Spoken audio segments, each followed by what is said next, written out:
Bien le bonjour les amis, c'est Kensho et bienvenue dans cette nouvelle vidéo thread horreur. À partir d'aujourd'hui, il y aura 2 vidéos par semaine à 17 h, l'une le mercredi et l'autre le dimanche. J'étais vraiment pas mal occupé ces derniers mois et j'ai vraiment envie de reprendre un rythme plus régulier et de vous faire plaisir. Donc avant de commencer, n'hésitez surtout pas à activer toutes les notifications pour ne pas louper les prochaines vidéos. Sur ce, installez-vous confortablement et c'est parti, générique.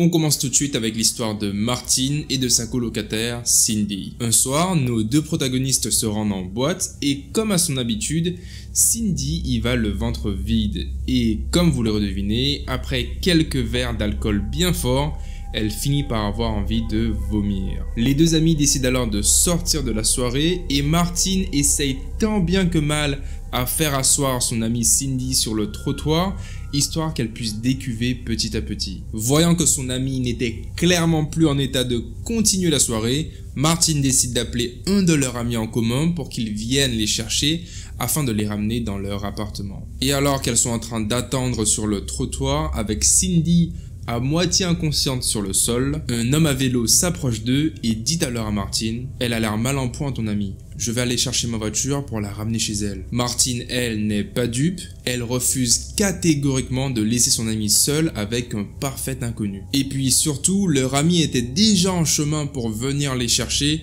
donc ce n'était clairement pas nécessaire. L'individu poursuit en disant qu'il habite à quelques pâtés de maison de là et que ça lui prendrait que quelques minutes pour prendre sa voiture et venir les chercher. Martin lui rétorque que ce n'est pas la peine et qu'elle préfère attendre son ami. L'homme sur son vélo commence à s'impatienter. Il explique à Martin qu'il est un bon gars, qu'il souhaite tout simplement la ramener chez lui pour lui donner un verre d'eau. Entre vous et moi, je pense qu'on aurait tous refusé sa proposition.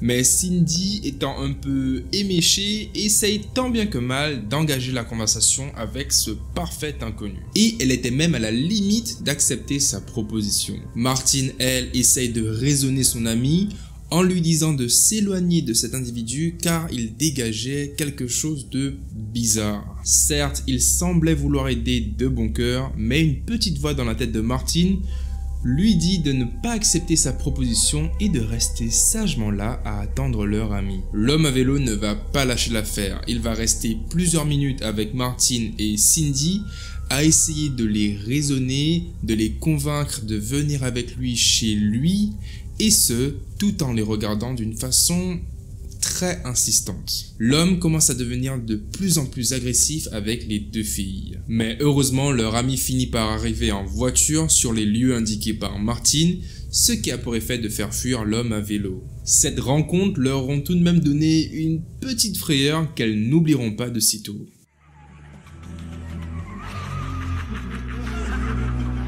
La deuxième histoire est celle de Thomas et elle est effrayante. Pourquoi? Car on aurait tous pu être à sa place et vous allez voir pourquoi. On est dans les années 90, Thomas et sa mère se rendent dans un grand supermarché en libre service sous forme d'entrepôt. L'idée est simple. Tous les produits sont vendus en vrac sur des grandes étagères empilées l'une sur l'autre et faisant toute la longueur du magasin. Alors qu'il est assis dans le panier avant du chariot en train de jouer à la console, la mère de Thomas s'arrête à côté d'un étalage de fruits et lui dit de rester sagement assis là le temps qu'elle fasse le tour du rayon pour dénicher les meilleures offres. Le chariot étant déjà chargé de courses, il était beaucoup plus simple pour la mère de Thomas de le laisser sur le côté le temps qu'elle fasse ses emplettes. Au bout d'une quinzaine de minutes, Thomas, qui à ce moment est absorbé par son jeu vidéo, remarque soudainement que le chariot s'était remis à bouger. Et instinctivement, sans relever la tête, il se dit que sa mère était de retour,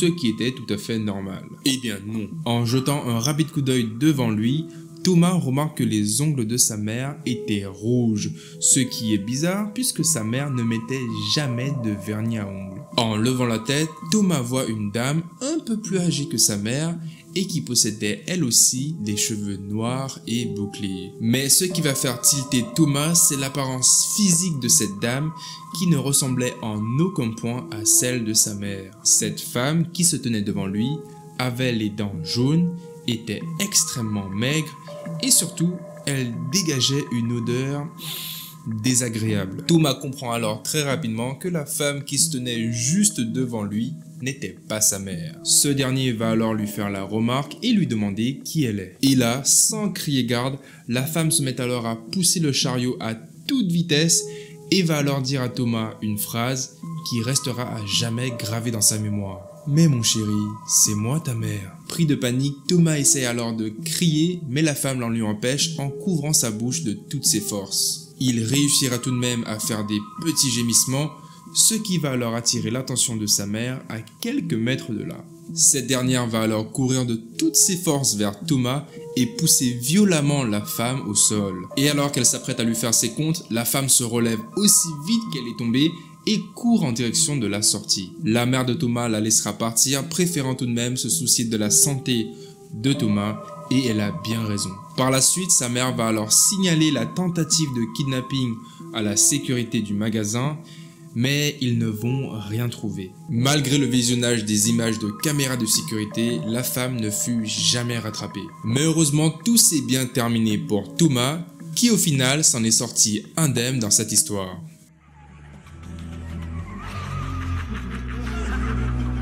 Cette troisième histoire, je vous le dis d'avance, va être longue, mais c'est celle qui m'a le plus terrifié. Il y a 2 ans, aux États-Unis, Elodie travaillait pour une entreprise en tant qu'architecte en charge de prendre les mesures à l'intérieur des maisons afin d'y réaliser des travaux. Pour ce faire, elle se sert principalement d'une tablette et se rend directement chez les clients afin de dessiner les plans des pièces pour les projets de revêtement de sol. Elodie a 25 ans et est l'une des rares femmes à occuper ce poste. Mais il faut dire qu'elle excellait dans son domaine, à tel point que sa charge de travail a été considérablement augmentée. En une journée, elle pouvait être amenée à se rendre dans plus d'une dizaine de maisons afin d'y effectuer des mesures. Un jour, Elodie se rend à la dernière maison de sa tournée afin d'y dessiner des plans. Elle est fatiguée et la maison, elle, est située au milieu de nulle part. En arrivant devant la demeure, elle remarque que le client n'était pas à la maison. Elle est un peu agacée, mais elle décide tout de même d'attendre tranquillement dans sa voiture. Et 10 minutes plus tard, le client finit par arriver, se gare devant sa maison et sort de sa voiture afin d'accueillir Elodie. L'homme a la quarantaine, il est chauve, possède un costume 2 pièces et semble propre sur lui. Il présente ses excuses à Elodie et l'invite donc à rentrer dans la maison. En rentrant dans cette dernière, elle remarque que toutes les pièces étaient extrêmement bien rangées et super propre. Cependant, il y a très peu de meubles et détail qui va attirer l'attention d'Elodie, c'est que toute la maison sent le produit de nettoyage. Elle n'y prête pas trop attention et commence alors à sortir sa tablette afin d'effectuer les mesures de chaque pièce. Et alors qu'elle est en train de dessiner les plans sur sa machine, l'homme commence alors à lui demander des questions par rapport à sa tablette. Il souhaite savoir si ce dernier possédait un traçage GPS permettant de localiser son utilisateur. Se sentant un peu mal à l'aise, Elodie décide de répondre que oui, et que cela permettait aussi à son patron de voir combien de temps mettait chaque travaux à se réaliser. Bien entendu, tout cela était faux, mais une petite voix dans sa tête lui dit tout de même qu'elle ferait mieux de mentir pour rassurer ses arrières. Et elle a bien raison, puisqu'en prenant les mesures d'une des chambres, elle va alors remarquer qu'un pistolet était posé sur la table de nuit à côté du lit. Je le rappelle, on est aux États-Unis et le port d'armes est tout à fait légal.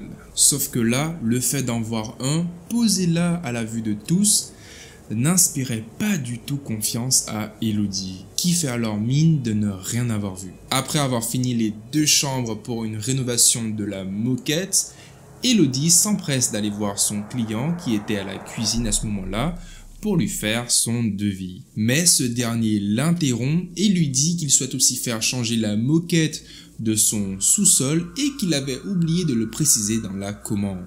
Le cœur d'Elodie se met alors à se serrer, elle est prise de malaise, mais elle est dans l'incapacité de dire non puisque cela faisait partie de son travail. Elle décide alors de suivre l'homme jusqu'à l'entrée du sous-sol et commence alors petit à petit à descendre les escaliers de ce dernier. Une fois arrivée au sous-sol, Elodie va alors remarquer immédiatement quelque chose qui va lui glacer le sang. Il n'y avait pas un, ni deux, mais bien 7 congélateurs alignés contre les murs du sous-sol. Au milieu de la pièce se trouve un vieux téléviseur, des cassettes vidéo éparpillées sur le sol et un vieux fauteuil inclinable faisant face à la télévision. Et derrière celle-ci se trouvent 2 grandes étagères remplies de cassettes vidéo de toutes sortes. À ce moment-là, Elodie le sait, il n'y a que 2 possibilités. Soit elle arrive à sortir de cette maison, soit elle finit seule avec cet homme dans son sous-sol pour X raisons. Elodie retient sa respiration, prend les mesures nécessaires de la pièce et commence alors à remonter les escaliers petit à petit. En arrivant à l'entrée, l'homme lui bloque le passage et la regarde droit dans les yeux, comme s'il était en train de réfléchir à quelque chose. Puis, après une dizaine de secondes qui lui a semblé une éternité, l'homme s'écarte et laisse Elodie sortir du sous-sol.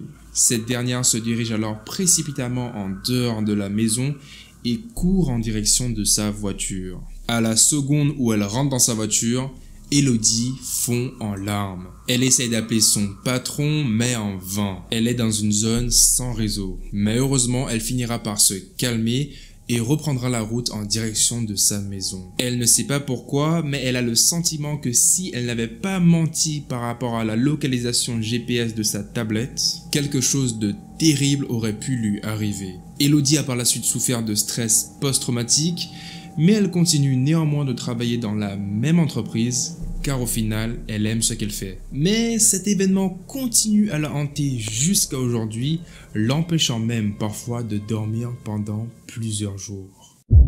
Les amis, c'est tout pour aujourd'hui. J'espère que vous avez apprécié la vidéo.